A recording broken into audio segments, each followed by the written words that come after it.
ಯಾಕಮ್ಮ ಸಪ್ಪಗಿದೀಯಾ? ನೀನ್ ನಗನಾಗ್ತಾ ಇದ್ರೆ ತಾನೆ ಬಂದವ್ರಿಗೆ ಒಪ್ಪಿಗೆ ಆಗುತ್ತೆ. ಅಮ್ಮ, ಪ್ರತಿ ಸಲನೂ ಹೀಗೆ ಸಿಂಗಾರ ಮಾಡ್ಕೊಂಡು ಬಂದು ಗಂಡುಗಳ ಮುಂದೆ ಎಲ್ಲ ನಗ್ನಾಗ್ತಾ ನಿಂತೆ. ಆದ್ರೆ ಯಾರು ಒಪ್ಲಿಲ್ಲ.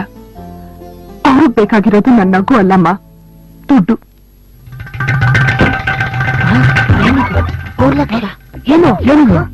ನನ್ನ ಹೆಸರು ಶಂಕರ್, ಆಟೋ ಶಂಕರ್ ಅಂತ, ಹುಡುಗಿ ತಮ್ಮ. ಬಹಳ ಸಂತೋಷ. ಏನಪ್ಪ ಇದು? ಅದೇ ಇದು ದಕ್ಷಿಣೆ. ಎಲ್ಲ ಸರಿ, ಬರೀ 3 ಲಕ್ಷನ? ಛೇ ಛೇ ಛೇ ಛೇ, ಇದು ಬರೀ ಅಡ್ವಾನ್ಸ್. ಎಂಗೇಜ್ಮೆಂಟ್ 3 ಲಕ್ಷ, ಮದುವೆಗೆ ಮುಂಚೆ 4 lakh, total 10 lakhs final settlement. Okay? ಈ ಹುಡುಗಿ ನೋಡ್ಬೇಕಾ? ಫೋಟೋದಲ್ಲಿ ನೋಡಿದೀವಲ್ಲ. ಹಾಗಾದ್ರೆ ಎಲ್ಲ ಓಕೆ. ಹಾಕಿ 3 ಲಕ್ಷ. ನಾವ್ಯಾಕೆ ಹಾಕ್ಬೇಕು? ಗಾಬರಿ ಪಡ್ಬೇಡಿ, ಎಲ್ಲ ಒಂದೇ ರೀತಿ ಹಾಕಿ ಅಂತ ಹೇಳ್ತಾ ಇಲ್ಲ. ಈಗ ಒಂದು ಅಮೌಂಟ್, ಎಂಗೇಜ್ಮೆಂಟ್ ಒಂದು ಅಮೌಂಟ್, ಮದುವೆಗೆ ಇನ್ನೊಂದು ಅಮೌಂಟ್, ಇನ್ಸ್ಟಾಲ್ಮೆಂಟ್ ಅಲ್ಲಿ ಕೊಟ್ರೆ ಓಕೆ. ಏನಪ್ಪಾ ತಮಾಷೆ ಮಾಡ್ತಾ ಇದ್ಯಾ? ಇದುವರೆಗೂ ಸಮಾಜದಲ್ಲಿ ಚಾಲ್ತಿಲಿರೋದು ವರದಕ್ಷಿಣೆ, ವಧುದಕ್ಷಿಣೆ ಅಲ್ಲ. ಛೀ, ಸಮಾಜ ಬಿಡಿ ಸರ್, ಮುಟ್ಟಾಳ್ ಸಮಾಜ. ನೀವೇನ್ ಸರ್ ದಡ್ರ ಹತ್ರ ಮಾತಾಡ್ತೀರಾ? ಒಂದ್ ಸಿಂಪಲ್ ಆಗಿ ಹೇಳ, ನಿಮ್ಗೆ ನಿಮ್ ಮನೆ ದೇವ್ರ ಕೋಣೆ, ಅದನ್ನ ಬೆಳಗೋ ದೀಪನ ದುಡ್ಡು ಕೊಟ್ಟು ತರ್ತೀರಾ. ಅದಕ್ಕೆ ಹಾಕೋ ಎಣ್ಣೆಗೂ ದುಡ್ಡು ಕೊಡ್ತೀರಾ. ಆ ಬತ್ತಿನೂ ಕೂಡ ದುಡ್ಡು ಕೊಟ್ಟು ತರ್ತೀರಾ. ಆ ಬೆಂಕಿ ಕಡ್ಡಿ ಕೂಡ ಫ್ರೀ ಕೊಡಲ್ಲ ಯಾರು. ಅಂತದ್ರಲ್ಲಿ ನಿಮ್ ಮನೇನ, ನಿಮ್ ವಂಶನ ಬೆಳಗುವಂತ ನಂದಾ ದೀಪ, ದೊಡ್ಡ ದೀಪ, ಹೆಣ್ಮಗಳು ಬಿಟ್ಟಿ ಪುಕ್ಸಟ್ಟಿ ಕೇಳ್ತಿರಲ್ಲ ಸರ್. ಯಾವ ನ್ಯಾಯ ಸರ್ ಇದು? ಏನಯ್ಯ ಇದು? ಅರ್ಥ ಇಲ್ಲದೆ ಮಾತಾಡ್ತಾ ಇದೀಯಾ? ಚೆ ಚೆ ಚೆ, ತಾವು ಕರೆಕ್ಟ್ ಆಗಿ ಅರ್ಥ ಮಾಡ್ಕೊಂಡಿಲ್ಲ ಅನ್ಸುತ್ತೆ. ನೋಡಿ, ಈಗ ನಮ್ಮ ಹುಡುಗಿನ ಕರ್ಕೊಂಡು ಹೋಗ್ತಿರಲ್ಲ ಸೊಸೆನ, ಏನ್ ಸಿಂಹಾಸದ ಮೇಲೆ ಕೂರ್ಸಿರ್ತೀರಾ? ಫಸ್ಟ್ ಕೆಲಸದೊಳಗೆ ಟಿಕೆಟ್ ಕೊಡ್ತೀರಾ, ಅಲ್ಲಿ ದುಡ್ಡು ಉಳಿತ್ ನಿಮ್ಗೆ. ಅಡಿಗೆ ಅವನಿಗೆ ಔಟ್ ಪಾಸ್ ಕೊಡ್ತೀರಾ, ಅಲ್ಲೂ ಕೂಡ ದುಡ್ಡು ಉಳಿತ್ ನಿಮ್ಗೆ. ಆಮೇಲೆ ಅವಳು ಮನೆ ಕೆಲಸ ಮಾಡ್ಬೇಕು, ಗಂಡ ನೋಡ್ಕೊಬೇಕು, ಮಕ್ಳನ್ನ ಇರ್ಬೇಕು, ನಿಮ್ ಸೇವೆ ಮಾಡ್ಬೇಕು, ಬಂದ ಅತಿಥಿಗಳು ಉಪಚಾರ, ಅದು ಇದು ಅದು 1 ತಿಂಗಳಿಗೆಲ್ಲ ಲೈಫ್ ಲಾಂಗ್. ಕೊಡ್ಬೋದು ಸರ್, ವರ್ತಿದೆ, ಕೊಡಿ ಸರ್. ನಾನೇನ್ ಜಾಸ್ತಿ ಕೇಳ್ತಿಲ್ಲ, ಕೊಡಿ ಸರ್. 10 ಲಕ್ಷ ಕೊಡ್ಬೋದು ಸರ್, ಕೊಡಿ ಸರ್. ಪಾಲಕ್ಷ, ಏನೋ ಇಂತ ತಲೆ ಕೆಟ್ಟ ಮನೆ ಕರ್ಕೊಂಡ್ ಬಂದಿದ್ಯಾ? ನಾವೊಬ್ರೇ ವರದಕ್ಷಿಣೆ ತಗೊಳ್ತಾರ ಮಾತಾಡ್ತಾನೆ?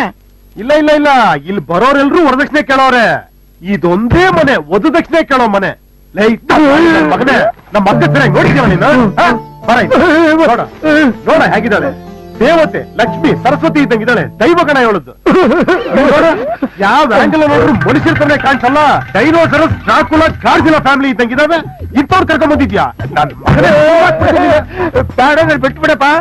ಇದೇ ಲಾಸ್ಟ್. ಇನ್ನೊಂದ್ಸತಿ ಇಂತ ದ್ರಾಬಗಳು ನಿಮ್ ಮನೆ ಕರ್ಕೊಂಡ್ ಬಂದ್ರೆ ಇನ್ನೂ ಹೂತಾಕ್ಬಿಡ್ತೀನಿ ನಿನ್ನ.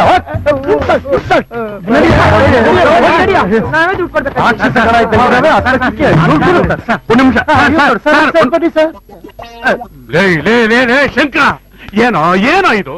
ಇದುವರೆಗೂ 25 ಗಂಡುಗಳು ಬಂದು ಹೋದ್ರು. ಬಂದವ್ರ ಜೊತೆಯಲ್ಲೆಲ್ಲ ಈ ರೀತಿ ತಕರಾರು ಮಾಡ್ಕೊಂಡು ಹೋದ್ರೆ ಮುಂದೆ ಹೇಗೋ? ನೀನ್ ಟೆನ್ಷನ್ ಮಾಡ್ಕೊಂಬಿಡಪ್ಪ, ಹಂಟಿನ್ನು ಕುತ್ಕೋ. ಇವರೆಲ್ಲ ಅಕ್ಷರೊಳಗೆ ಬಂದಿರೋ ಗಂಡುಗಳಪ್ಪ. ಅಕ್ಕ, ನಿಜ ಹೇಳು, ಫ್ರಾಂಕ್ ಆಗಿ ಹೇಳು, ಆ ಡೈನೋಸರಸ್ ನಿನ್ಗೆ ಇಷ್ಟ ಆದ್ನಾ?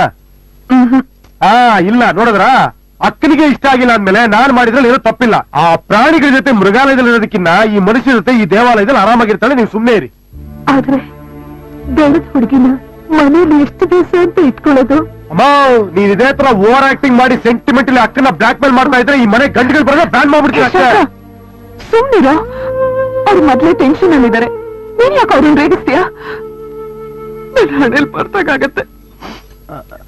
ಅಕ್ಕ, ನಾನು ಅದೇ ಅಕ್ಕ ಹೇಳ್ತಿರೋದು. ನೀನ್ ನಾನೇನ್ ಏನ್ ಬರ್ದಿ ಅಂತ ನಂಗೆ ಚೆನ್ನಾಗಿ ಕಾಣಿಸ್ತಿದೆ. ಪಾಪ ಅವ್ರಿಗೆ ವಯಸ್ಸಾಗಿದ್ದು ಓದಕ್ಕಾಗ್ತಿಲ್ಲ ಅಷ್ಟೇ. ನೋಡು, ನಾನು ಓದ್ತೀನಿ ನಾನೇನ್ ಏನ್ ಬರ್ದಿದೆ ಅಂತ. ಆ ಬ್ರಹ್ಮ ಏನ್ ಬರ್ದಿ ಅಂತ ಗೊತ್ತಾ? ನಮ್ಮ ಅಕ್ಕ ತುಂಬಾ ಒಳ್ಳೆ ಹುಡುಗಿ, ಇವಳು ಫ್ಯೂಚರ್ ಎಕ್ಸ್ಟ್ರಾಂಡ್ರಿ ಆಗಿದೆ.